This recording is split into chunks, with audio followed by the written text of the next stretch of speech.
topped off Thomas. It was a windy autumn day on the island of Sodor. Thomas liked windy days, and sometimes Thomas liked to race the wind. "I can go faster than you, Mr. Wind," Thomas tooted as he steamed along. Thomas had to stop at a junction. Spencer was already there. Thomas was surprised. "Hello, Spencer. What are you doing on Sodor?" "I," steamed Spencer, "am to pick up Sir Topham, Lady Hat, and the Duke and Duchess of Boxford. They are waiting at Kelsthorpe Station. I am to take them to a very important tea at the Scottish castle." Thomas was disappointed. "Why can't I take them in Annie and Clarabelle?" he puffed. "Because," huffed Spencer grandly, "you are a small engine, and small engines get small jobs. I am a big engine, and big engines get big jobs." "I can go faster than the wind," chuffed Thomas crossly.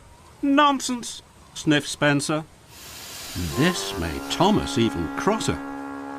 "I'll race you to Kelsthorpe Station," Thomas huffed. "Then we'll see." The signal changed. Spencer and Thomas wheeshed away. Thomas was determined to win. The Fat Controller, Lady Hat, and the Duke and Duchess of Boxford were waiting on the platform at Kelsthorpe. Suddenly, there was a thundering and a whooshing. Spencer and Thomas were pumping their pistons and bubbling their boilers to arrive at Kelsthorpe first.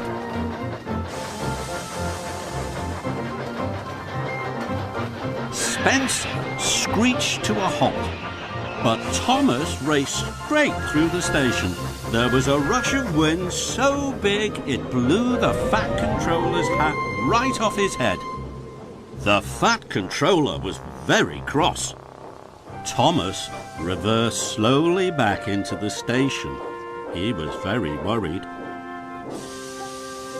"Thomas," boomed the Fat Controller, "why were you going so fast? You know engines must go slowly through stations."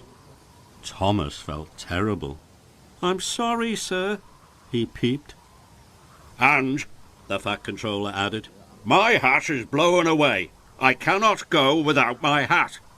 Thomas felt even worse. "I'll find your hat, sir," Thomas chuffed, "in time for your important tea at the Scottish castle." And he chuffed quickly away. Thomas was sure he'd find the Fat Controller's hat quickly. He looked down the track to the level crossing. There was Bertie the bus. Sir Topham's hat had landed on his roof. "I've found it," Thomas hooted happily. Just then, Gordon whooshed through the crossing so fast that the hat blew into the air. "Cinders and ashes!" cried Thomas. "Now I'll have to chase after it." Thomas steamed down the line. Then he saw it. The hat had landed on top of Farmer McColl's scarecrow. "I've found it," Thomas hooted happily. But just then Harold the helicopter rose from the other side of the hill. The great whoosh of his blades blew the Fat Controller's hat into the air and far away. "Cinders and ashes!" cried Thomas. "I'll have to chase after it again." Thomas steamed along. He was out of puff and out of places to look. Then he saw it. The Fat Controller's top hat landed on one of the windmill's sails. Thomas hooted happily.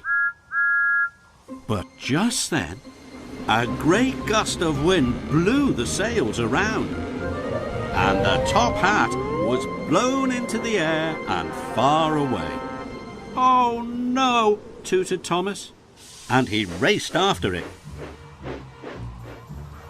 It was getting late. Thomas had promised to find the Fat Controller's hat, and he hadn't done that. The wind had taken the hat far away. "You've won, Mr. Wind," peeped Thomas, and he let out a tiny, sad whoosh of steam. Thomas chuffed sadly back towards Kelsthorpe Station. "I wonder if I will ever be a really useful engine again," he wished sadly. Then he saw it. The Fat Controller's hat was just in front of him, floating on the wind.